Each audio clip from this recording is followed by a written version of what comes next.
शामदेद कहते हैं आपको इस लेक्चर में, जिसमें हम जो ऑपरेशंस हमने सीखे हैं सेट्स के अंदर, जिनको हमने अभी पिछले लेक्चर के अंदर स्टडी किया था, यूनियन, इंटरसेक्शन, सेट डिफरेंस और बहुत सारे डिफरेंट टाइप्स के सेट्स देखे हमने, उनके दरमियान रिलेशनशिप्स देखी। इस लेक्चर में हम जो है उन ऑपरेशंस की कुछ प्रॉपर्टीज़ देखेंगे और उन प्रॉपर्टीज़ के नतीजे में जो कुछ हमें आइडेंटिटीज़ या इक्वालिटीज़ मिलेंगी उन्हें हम इंट्रोड्यूस करेंगे सम इम्पॉर्टेंट लॉज के तौर के ऊपर, कि जिनको आप इस्तेमाल करके और बहुत सारे सवालात और बहुत सारे जो सेट्स की रिलेशनशिप्स हैं उनको सॉल्व कर सकते हैं। ठीक है, तो चलते हैं आगे अपने इस लेक्चर को शुरू करते हैं। सबसे पहली जो प्रॉपर्टी है वो क्लोजर प्रॉपर्टी कहलाती है, और हमें ये बताया जा रहा है यहाँ पर कि operations of union, intersection and difference are closed in U. U जो है वो हमारा यूनिवर्सल सेट है। क्वेश्चन ये है कि ये क्लोजर प्रॉपर्टी मतलब क्या कह रही है, यहाँ पे जो चीज़ लिखी हुई है इसका क्या मतलब। कोई भी ऑपरेशन जो है अगर वो जो है उसके बारे में ये कहा जाए कि वो क्लोज्ड है किसी एक सेट यू के अंदर, तो उसका मतलब ये होता है, पहले मैं आपको एक्सप्लेन करता हूँ फिर हम जाते हैं कुछ एग्जांपल्स भी देख लेते हैं। अगर कोई भी ऑपरेशन जो है it's closed in some set U, इसका मतलब ये होता है कि अगर हम उस ऑपरेशन को अप्लाई करें कोई भी दो एलिमेंट्स पिक करके उस सेट के, और उस ऑपरेशन को अप्लाई करने के बाद जो हमें उसका एक रिज़ल्ट मिले, वो रिज़ल्ट जो है अगर वो भी उसी सेट का मेंबर हो तो उसको हम कहते हैं कि ये क्लोजर प्रॉपर्टी जो है ये इस ऑपरेशन के लिए वैलिड है। इन अदर वर्ड्स, अगर वो ऑपरेशन आप अप्लाई करें कोई भी दो एलिमेंट्स लेके किसी सेट से और आपको उसी एलिमेंट का कोई और एलिमेंट मिल जाए उस एप्लीकेशन के नतीजे में, तो हम ये कहते हैं कि क्लोजर प्रॉपर्टी जो है वो होल्ड करती है। ठीक है, यहाँ पर इस क्लोजर प्रॉपर्टी का मतलब क्या होगा? इस क्लोजर प्रॉपर्टी का मतलब ये होगा कि अगर हम कोई भी दो एलिमेंट्स ले लें इन यू, इन अदर वर्ड्स कोई भी हम दो सबसेट्स ले लें यू के, ठीक है, क्योंकि हम सेट ऑपरेशंस की बात कर रहे हैं, तो अगर हम दो सेट्स फर्ज करें, कोई भी दो सेट्स ले सकते हैं, हाँ ठीक है ना, ए बी सी डी जो भी आप चाहें, हमने दो सेट्स ले लिए ए बी, और ये हैं इस यूनिवर्सल सेट के सबसेट्स। ठीक है, तो इसको हमने लिख लिया कि ये जो है ये यूनिवर्सल सेट के सबसेट्स हैं। अब ये जो दो सेट्स हैं हमारे, ये कोई भी आर्बिट्ररी जो है वो दो सेट्स हैं। अब हम अपने ऑपरेशंस जो हैं सेट्स के यूनियन, इंटरसेक्शन एंड डिफरेंस वो अप्लाई कर सकते हैं, यानी हम ये कर सकते हैं कि हम ए और बी का जो है वो यूनियन कैलकुलेट कर लें। ठीक है, ए यूनियन बी कैलकुलेट कर लें और उसके नतीजे में हमें फ़र्ज़ करें कि एक सेट मिल जाएगा सी। हम ए इंटरसेक्शन बी जो है वो भी कैलकुलेट कर सकते हैं। तो हम क्या कर रहे हैं, हम वो सारे सेट ऑपरेशंस के जो हमने अभी ऊपर लर्न किए हैं और यहाँ पे लिखे हुए हैं कि they are close in U, उनको अप्लाई करके मुख्तलिफ सेट कंस्ट्रक्ट कर रहे हैं। डी इसी तरह से सेट डिफरेंस जो है वो हमने ए माइनस बी और बी माइनस ए भी कर सकते हैं, वो एक तीसरा सेट होगा, मसलन चलें वो भी लिख लेते हैं, बी माइनस ए जो है वो एक सेट है एफ, और हम आपको पता है कि ये दोनों सेट्स जो हैं बी ए माइनस बी और बी माइनस ए वो सेम नहीं होते, इक्वल नहीं होते। ठीक है, अब जो क्वेश्चन है वो ये है कि हमने जो सेट ऑपरेशंस अप्लाई किए उन सेट्स के ऊपर के जो यूनिवर्सल सेट के सबसेट्स थे, तो जो हमें नए सेट्स मिले इन ऑपरेशंस के नतीजे में उनका जो रिलेशनशिप है वो यू के साथ वो क्या है। मसलन ये जो सारे सेट्स हैं इनका यू के साथ रिलेशनशिप क्या है।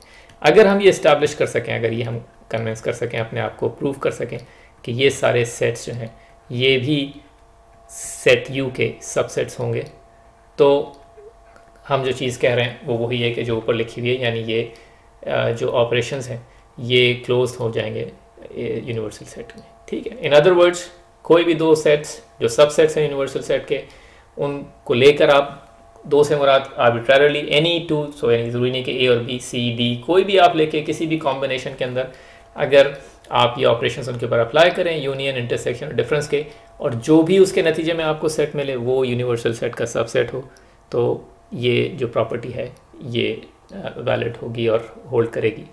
और आप अपने आप को कन्विंस कर सकते हैं कि बिल्कुल ऐसे ही केस है, ए यूनियन बी का जो भी आपको सेट मिलेगा उसमें जो भी सेट है सी वो सबसेट होगा यू का, ए इंटरसेक्शन बी, क्योंकि जितने भी एलिमेंट्स इन दो सेट्स के अंदर हैं, इन सेट्स के जो ऑपरेशंस हैं इनको अप्लाई करने के बाद आप कोई नया एलिमेंट नहीं, जिसे कहते हैं कि कहीं से आपको मिल जाएगा कि जो यूनिवर्स में या यूनिवर्स ऑफ डिस्कोर्स के अंदर के जो सारे एलिमेंट्स हैं इस यूनिवर्सल सेट के उसमें ना, तो जो भी सेट ऑपरेशन हम अप्लाई करते हैं वही सारे एलिमेंट्स जो हैं उनमें से कभी कॉमन एलिमेंट्स ले लेते हैं, कभी उन सबको एक साथ जमा कर लेते हैं, कभी एक के एलिमेंट्स जो कॉमन है वो निकाल के जो बाकी बच जाते हैं।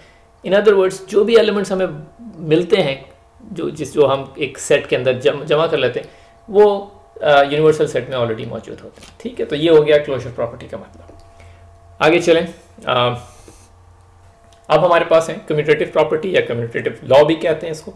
इसका सिर्फ आसान सा जो है ये मसलन है कि कम्यूटेटिव लॉ जो है उसका मतलब ये कि अगर आप इंटरसेक्शन, मसलन ये कम्यूटेटिव लॉ है इंटरसेक्शन के लिए, और ये सिर्फ इतनी सी बात है कि अगर आप इंटरसेक्शन कैलकुलेट कर रहे हो दो सेट्स का, तो इससे कोई फ़र्क नहीं पड़ता कि आप पहले कौन सा सेट जो है वो लिख रहे हैं, ए इंटरसेक्शन बी करते हैं या बी इंटरसेक्शन ए करते हैं, दोनों बराबर होंगे। यानी A intersection B is equal to B intersection A. जो ऑर्डर है इन सेट्स को इस इंटरसेक्शन के अंदर यूज़ करने का, वो उससे कोई फ़र्क नहीं पड़ता एंड रिजल्ट के ऊपर। तो ये हो गई कम्यूटेटिव प्रॉपर्टी या कम्यूटेटिव लॉ फॉर इंटरसेक्शन। ऐसा ही एक लॉ जो है वो यूनियन के लिए भी एग्जिस्ट करता है। इन अदर वर्ड्स, अगर आप यूनियन कैलकुलेट कर रहे हैं दो सेट्स का, तो उससे कोई फ़र्क नहीं पड़ता कि आप पहला सेट कौन सा लेते हैं और दूसरा ए यूनियन बी कैलकुलेट करते हैं या बी यूनियन ए, दोनों का रिजल्ट एक ही होगा। ठीक है, तो ये हो गई कम्यूटेटिव प्रॉपर्टी। हमें पता है कि कम्यूटेटिव प्रॉपर्टी जो है वो सेट डिफरेंस के लिए होल्ड नहीं करती इन जनरल। इन जनरल का मतलब ये कि हो सकता है कि कोई स्पेशल केस ऐसा हो कि जिसमें आप ये प्रूव करने में या दिखाने में, प्रूफ तो नहीं, ये दिखाने में आप ये कामयाब हो जाएं। एक एग्जांपल केस कि जिसमें ए डिफरेंस बी जो है वो बराबर हो बी डिफरेंस ए के। लेकिन इन जनरल, यानी मैं आपको बहुत सारे ऐसे एग्जांपल्स दिखा सकता हूँ जहाँ पर ए माइनस बी जो है वो बी माइनस ए के बराबर नहीं हो। In other words, commutative property जो है वो होल्ड नहीं करती सेट डिफरेंस के लिए। चलिए आगे बढ़ते हैं।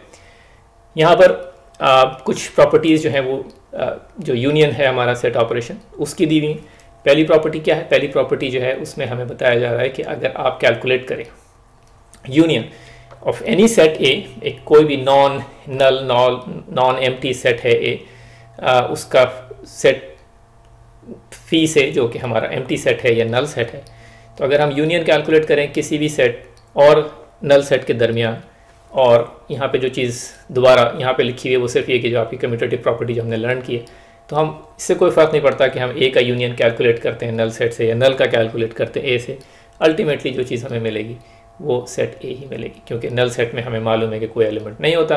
तो अगर उसका यूनियन हम कैलकुलेट करें किसी भी और सेट के साथ, तो जो भी नॉन नल सेट जो है वो हमें दोबारा वापस मिल जाएगा। ठीक है, ये एक प्रॉपर्टी होगी। दूसरी प्रॉपर्टी क्या है कि अगर हम एक सेट का उसके अपने साथ यूनियन कैलकुलेट करें तो हमें क्या चीज़ मिलेगी? हमें वही सेट मिलेगा। ज़ाहिर बात है कि कोई हमें नया एलिमेंट नहीं मिलने वाला, क्योंकि यूनियन की डेफिनेशन हमें पता है कि हम दोनों सेट्स के एलिमेंट्स जो हैं वो जमा करके एक साथ लिख देते हैं बगैर रिपीट किए हुए किसी एलिमेंट को। तो अगर आप एक सेट का उसी के साथ दोबारा यूनियन कैलकुलेट करेंगे तो हमें वही सेट दोबारा मिल जाएगा, क्योंकि कोई नया एलिमेंट कहीं और से तो आ नहीं सकता। ठीक है, तीसरी प्रॉपर्टी यूनियन की वो क्या है कि अगर आप ए का यूनियन जो है वो यूनिवर्सल सेट के साथ कैलकुलेट करें तो आपको जो मिलेगा यूनियन वो क्या होगा? वो यूनिवर्सल सेट के बराबर होगा, क्योंकि हमें पता है कि यूनियन का मतलब क्या होता है, सारे एलिमेंट्स जो हैं जो दोनों सेट्स के अंदर हैं उन सबको जमा कर दें। अगर आप यूनिवर्सल सेट का यूनियन करेंगे किसी भी सेट के साथ, तो ज़ाहिर बात है कि यूनिवर्सल सेट जो है वो सुपर सेट है सारे सेट्स का, इसलिए जो यूनियन मिलेगा हमें रिजल्ट वो यूनिवर्सल सेट के बराबर होगा, क्योंकि उसमें सारे यूनिवर्सल सेट के एलिमेंट्स जो हैं वो आ जाएंगे। इसी तरह से कुछ प्रॉपर्टीज़ जो हैं वो इंटरसेक्शन की हैं। जब हम इंटरसेक्शन करते हैं किसी सेट का नल सेट के साथ या यूनिवर्सल सेट के साथ, वो हम यहाँ पे देख लेते हैं। तो ए जो है अगर उसका इंटरसेक्शन किया जाए नल सेट के साथ, और यहाँ पर अगर हम चाहते तो यहाँ पर भी जो है हम अपनी कम्यूटेटिव प्रॉपर्टी जो है वो यहाँ पे लिख सकते थे कि intersection phi is equal to phi intersection ए।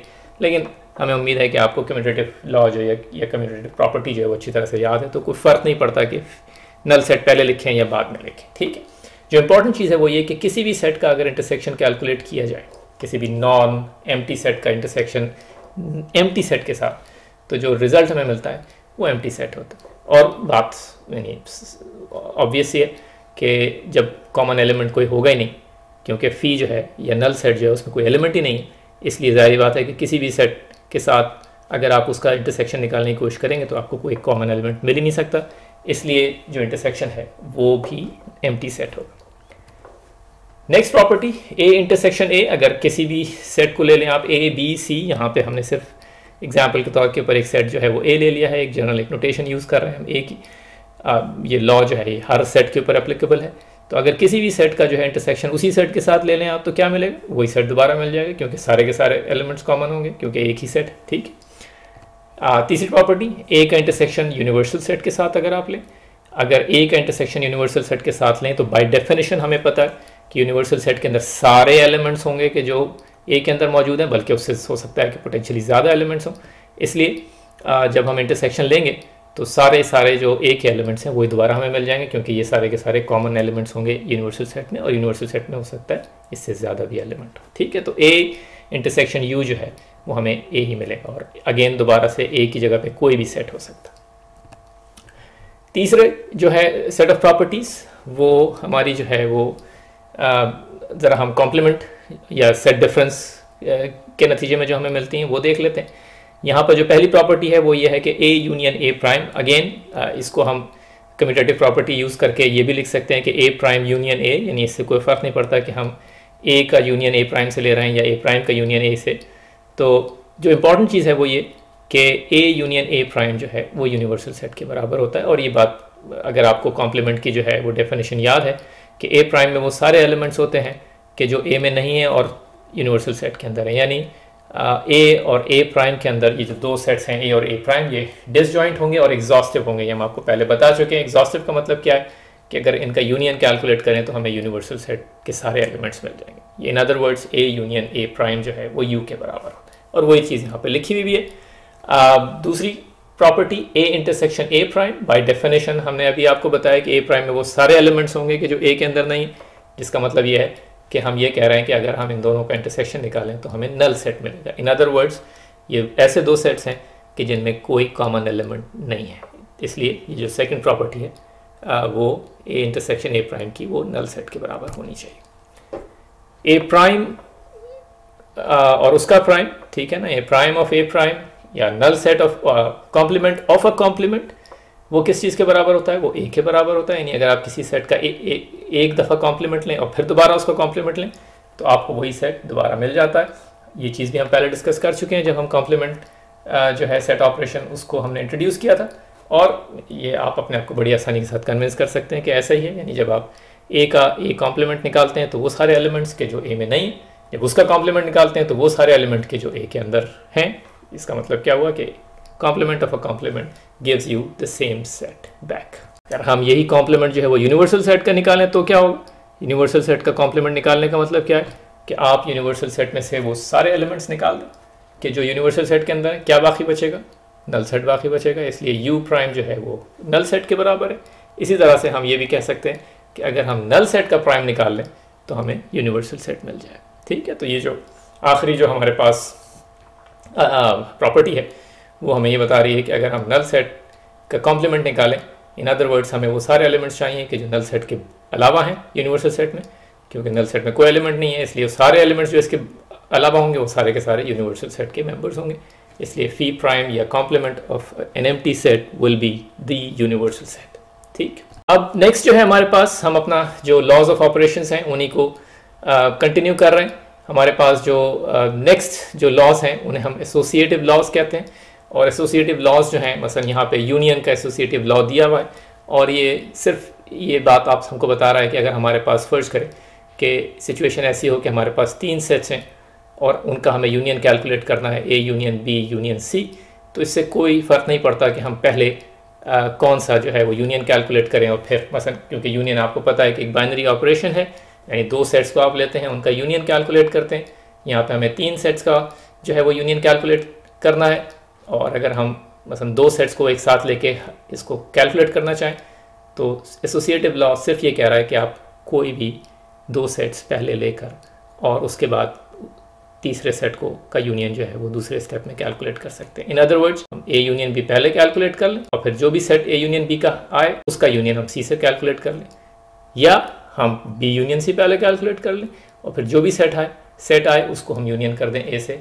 तो इससे कोई फ़र्क नहीं पड़ता कि हम जो है वो किस ऑर्डर के अंदर या कौन से कपल्स या कौन से जो है वो हम पेयर्स बना रहे हैं यूनियन के, इससे कोई फ़र्क नहीं पड़ेगा। एंड रिज़ल्ट हर यानी कॉम्बिनेशन में एक ही मिलेगा हमें। ठीक है, तो ये हो गया एसोसिएटिव लॉ यूनियन का।